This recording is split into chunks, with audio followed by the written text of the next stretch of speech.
Do you have continuity or association plan for your business? Has anyone shared the concept of sustainability with you? What about the need to protect the rights of minority shareholders? What are those ingredients germane to having effective meetings? For these and many more, tune into Corporate Governance Platform every Thursday on MITV, your darling station, on DSTV 255 and UHF 43 at 4:30 p.m. Corporate Governance Platform is your best medium for informative and educative strategies for the practice of the corporate governance profession. Institute of Chartered Secretaries and Administrators of Nigeria, ICSAN, the hub of governance professionals.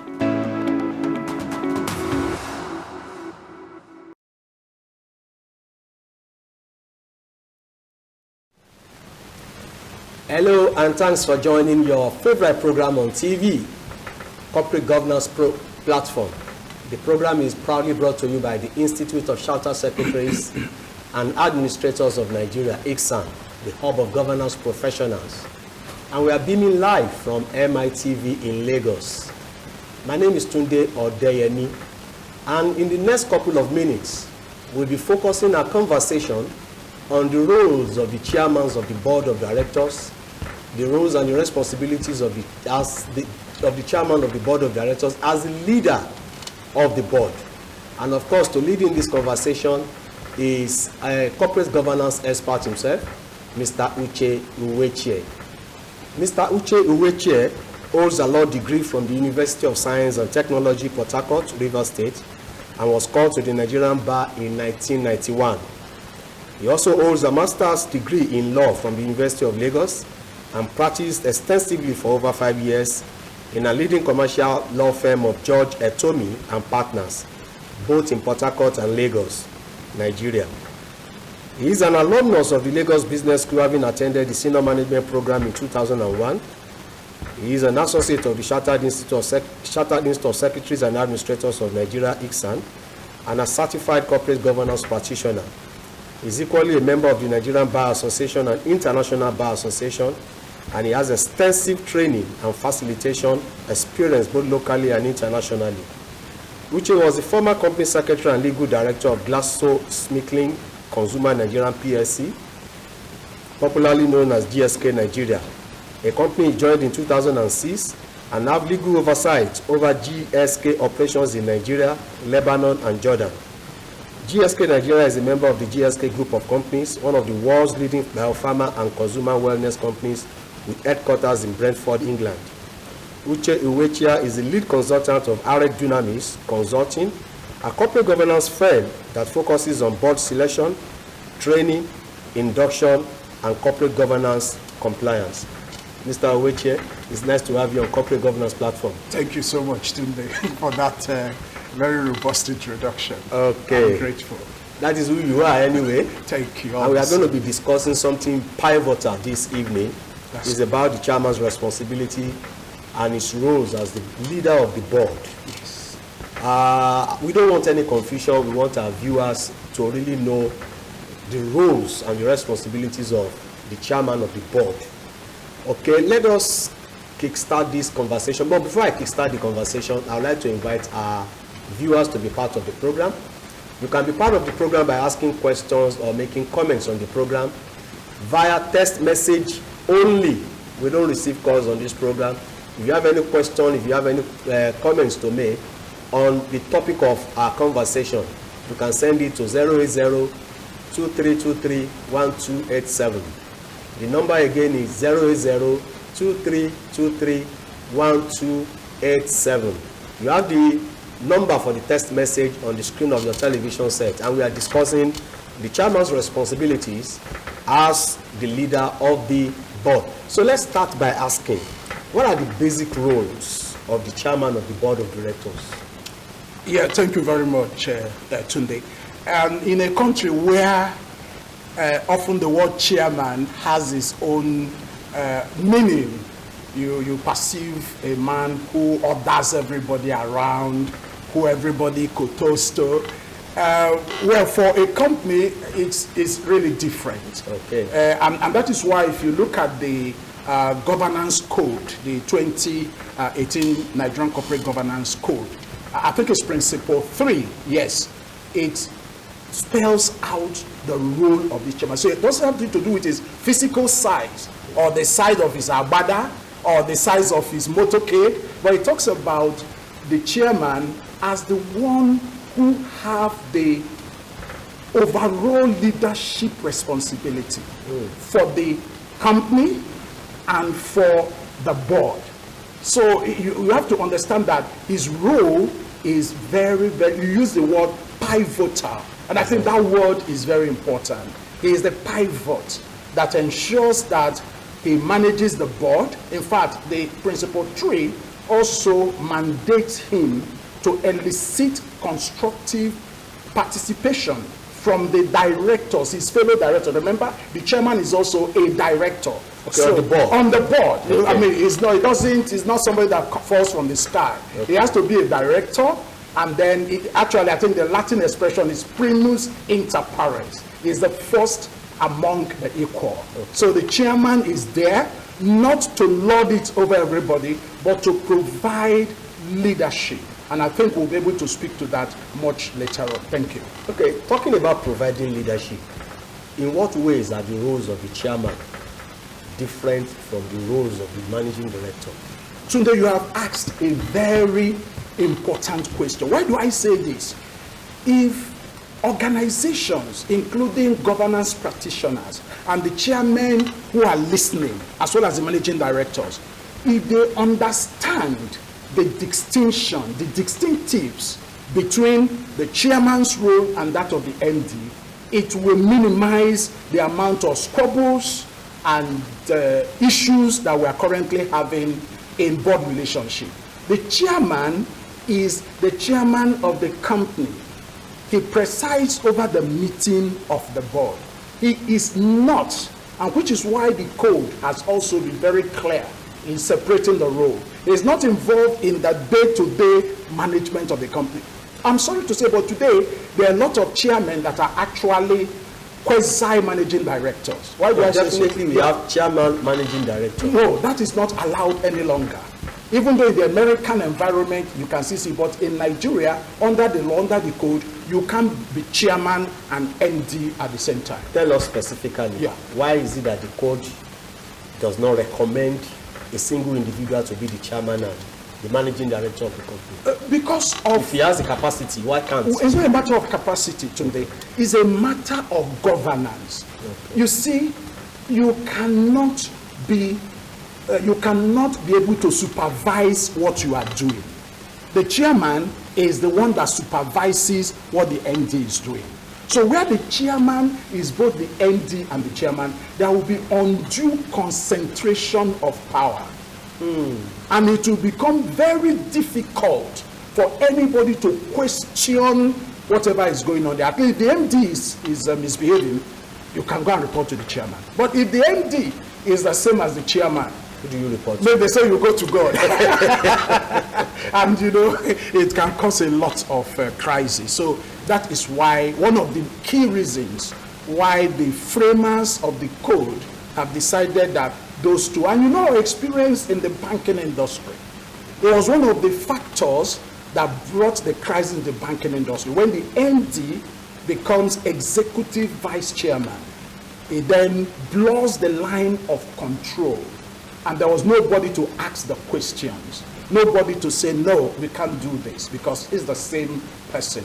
And the aura of invincibility, of know-it-all, began to operate. So that you go to board meeting, you just listen to one man, because it's the MD, is the executive vice chairman. So it was necessary, based on experience, for those two roles to be separated.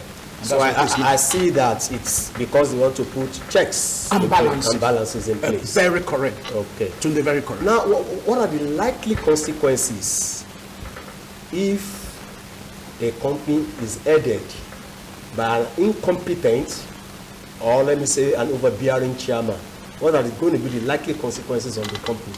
Well, I think it's going to have very, very devastating consequences.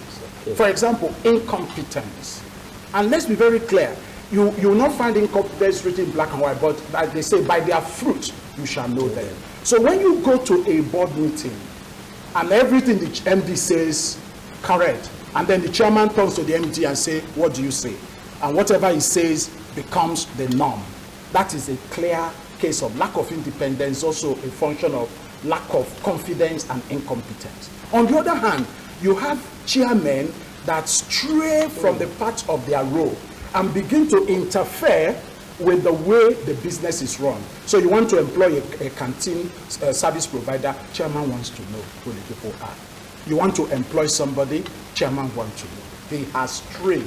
And what then happens is that it will be a conflict. It will create conflict because the company will not be able to, the management will not be able to apply the policies and the procedure. They're always saying, what will the chairman say? From a point of view of not what is our rules and regulation, but they don't want to offend somebody, and then the company will become clearly polarized. And when you have an intransigent or very, very assertive MD, it will lead to corporate war. And is we against them, and it can be very, very toxic indeed in such an environment. I can tell you from experience that you don't want to be there when those things are going. Okay, I still want to talk about this. Yeah. I know the Code of Corporate Governance specifies that the chairman should be a non-executive director. Yeah. That means it should not be part of the day-to-day activities. Yes. And you have alluded to it, that it could bring conflicts. Yes. Okay. We still have some people that are of the opinion that, well, I can be the chairman of the company. I want to know what goes on in the company and as well be the managing director. Yeah. Now, why do you think the code specifically think it is ideal for the chairman to be a non-executive director and not be involved? Because the chairman wants to know what is going on in the company that is headed. Very so why do you think you have raised a very important point in the sense that if you look at the code, cursorily, you don't go deep into the philosophy. It will give an impression that the chairman has to be somewhere there, not knowing what is going on, with the exception of when it comes for the quarterly meetings. Yeah, in common, yes. In common, because whatever is told. That is true, but that is not the case. Okay. The fact that the chairman is not to be involved in management or be the manager. In fact, the code went further to say that he should not also be a member of a committee or chairman of a committee. For example, you have the board, the full board, then the board has committees, finance committee, risk management, nomination, governance. The code says, look, this chairman, you will not only not be a managing director, but you will not also be the chairman or member of any of the committee, because the principle is that you cannot be reporting to yourself.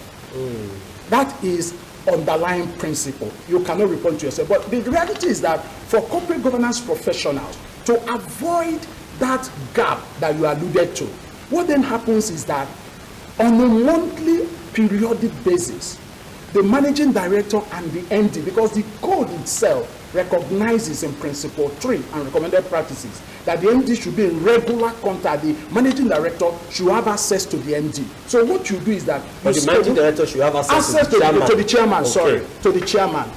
So what you do is that you plan monthly meetings. Okay. So what that monthly meetings, the MD, the company secretary, they will go to the chairman, and where necessary with the finance director, they will brief him. This is what is going on. So it's a governance meeting. It's a reporting, because performance reporting is also the responsibility of the chairman as far as the MD is concerned. So they brief him, so he's up to date. It's not that the meeting is hearing this is very straight. So the chairman is not in darkness. No, he's not in darkness. He's not sitting somewhere. As long as they can arrange to brief him on a minimum of monthly basis. Oh, fantastic. Yeah. Fantastic. If you are just joining the program, it's Corporate Governance Platform, and it's brought to you by the Institute of Chartered Secretaries and Administrators of Nigeria, ICSAN. We are talking to you from MITV Live, and we are discussing the roles and responsibilities of the chairman as the leader of the board. You can be part of the show by asking questions or making comments based on the focus of our conversation, which is on the roles and responsibilities of the chairman as the leader of the board. We have Mr. UCHE in the studio, doing justice to it. Thank you very much for the one that you actually clarified for me. Yes. And of course for some of our viewers. Now, what are the rules of the chairman in relation to the board meetings and of course the general meeting of the company? Thank you, Tunde. The chairman, both CAMA 2020 and the code recognizes that the chairman is not only the chairman of the board, he should also chair the annual general meeting. Okay. Remember, the AGM is a meeting of shareholders, but directors, including the chairman and chairmen of the board committees, must be physically present, or at least be present, if not physical, virtual, to brief the shareholders as to the activities. Okay. So the chairman and the code has set out a lot of things. Remember that the environment or the system where the activities of directors are done is often in meetings. So the code made a lot of provision with respect to how the chairman ought to run the meetings. So when you want to see an effective chairman, attend the board meeting and see how, number one, he makes sure he is on top of the game. He understands the issues. He then ensures that there is an agenda that have received input from the MD, executive directors where necessary, working with the company secretary, even other directors who want, because the law says any director can recommend or propose an issue for discussion in the board meeting. They make sure the meeting is held periodically. The code recommends once every quarter. So the minimum is 4 meetings in a year. Of course, there will be emergency meeting. Okay, I have a text message here. Yeah. Somebody is enjoying us, said, I am the MD of a company. Yes. And aspire to be a chairman one day. Yeah. Now, is it wrong for the MD of the company to go ahead and also become the chairman later in the same company? Well, the person did not put his name. Well, that's fine. It's a very good question. During the time that the code was, both the earlier codes and the recent one, it was one of the issues that was extensively debated. Okay. Now, the rule today is that the answer is no. However, if the company feels strongly, for example, you are in a field where specialized skill is critical, it can happen, but there must be a 3 years cooling period. So you cannot jump from MD in 2022 and become chairman in 2023. Okay. You have to cool off for 3 years. 23, 24, 25, you can be chairman in 26. So there's a 3 years cooling period where the company believes, and remember the code says comply and explain, not all, comply. So the company needs to say, this is why we're doing what you're doing, but there must be a 3 year cooling period in answer to that question. Okay, yeah. As the MD, when you leave as the MD, you have to stay away for about 3 years. Cool down for 3 years before you become the chairman. Okay. Yeah. Now, what is the meaning of casting votes in relation to the chairman's power at meetings? Yes, I think board meetings. Board meetings. I think it goes in line with the role of the chairman as the arbiter, as the mediator. Okay. So usually, of course, we know that in meetings, decisions are taken by vote. Okay. And at the meeting, every director is entitled to 1 vote. It doesn't matter how many shares holding you are representing.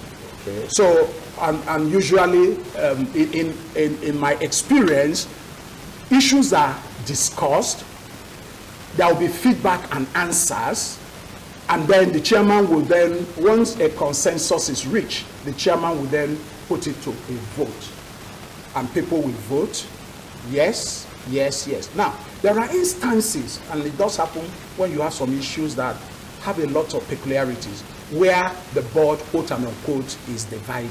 Divided in the sense that some are for and some are against. Mind you, it's not a bad thing. So some people should not think that because everybody in the board is not doing group thing, thinking the same way. No, it's fine. It's very good for you to have people who say no, and then you will have to go back to check why. But let's assume all has been done, but the board is split in the middle. 4 against 4. But the decision has to be taken.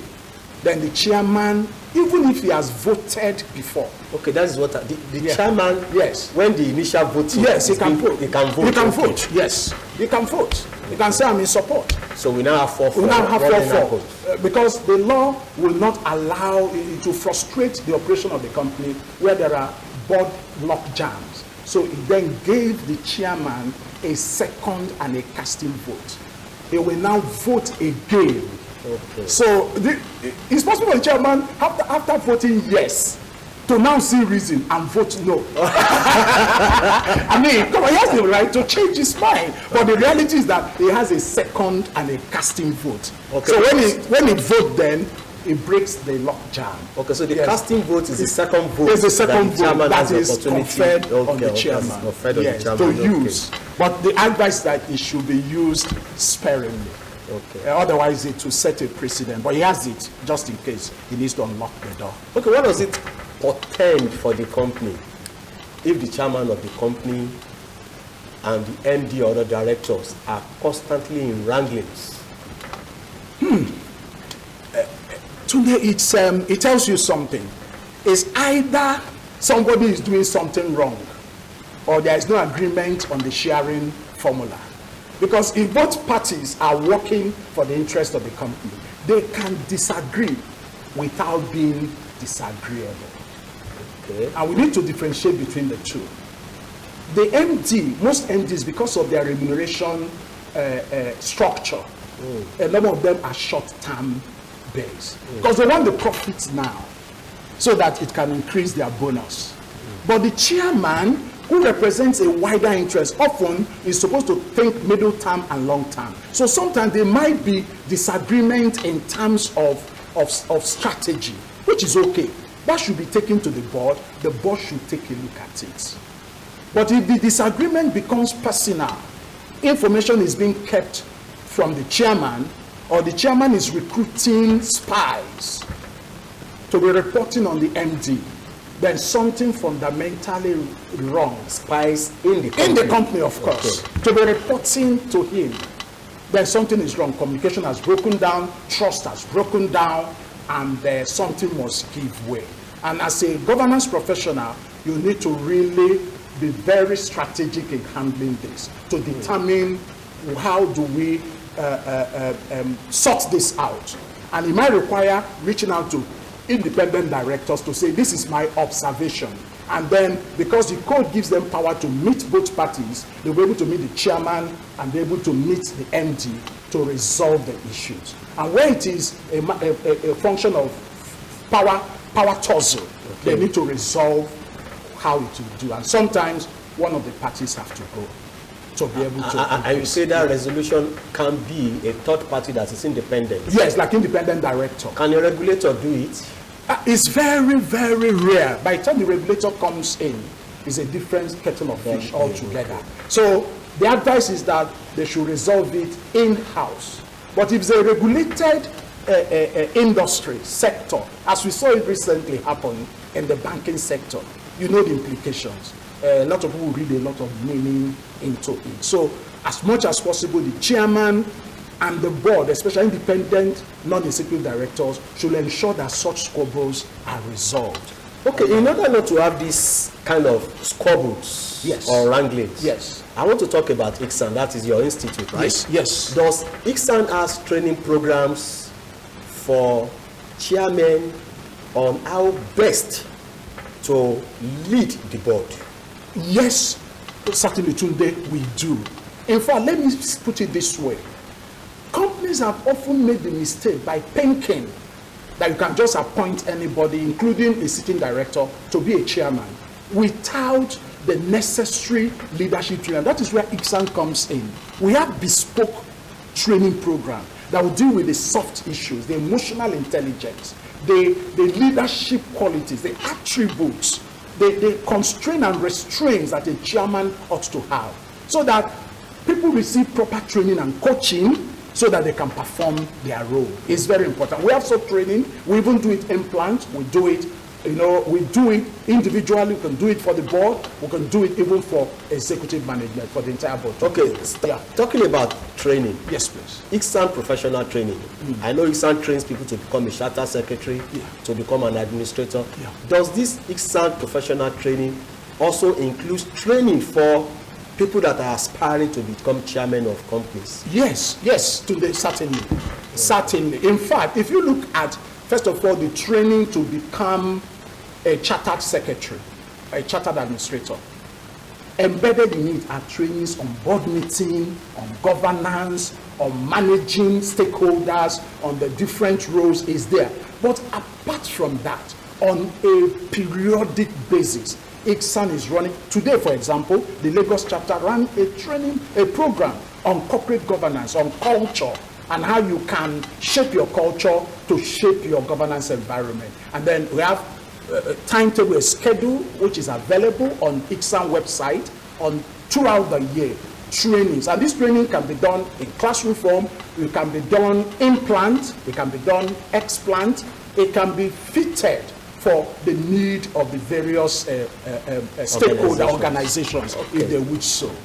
Yeah. Okay. That is the much that we can take on our conversation this evening. Because of our time, we'd like to draw the curtains and would like to thank Mr. UWECHIA for coming to the show to share his thoughts on the roles and responsibilities of the chairman as the leader of the board. We invite you to join us same time, same station for another episode of Corporate Governance Platform. I remain Tunde Odeyemi, your regular host. My producer has been Adegboye Galabiro and the technical director Abib Adejobi. Thanks for being part of the show. Join us next week. Bye for now. Thank you very much, Tunde. Do you have continuity or association plan for your business? Has anyone shared the concept of sustainability with you? What about the need to protect the rights of minority shareholders? What are those ingredients germane to having effective meetings? For these and many more, tune into Corporate Governance Platform every Thursday on MITV, your darling station, on DSTV 255 and UHI 43 at 4:30 p.m. Corporate Governance Platform is your best medium for informative and educative strategies for the practice of the corporate governance profession. Institute of Chartered Secretaries and Administrators of Nigeria, ICSAN TPN. Corporate Governance Platform is your best medium for informative and educative strategies for the practice of the corporate governance profession. Institute of Chartered Secretaries and Administrators of Nigeria, ICSAN, the hub of governance professionals.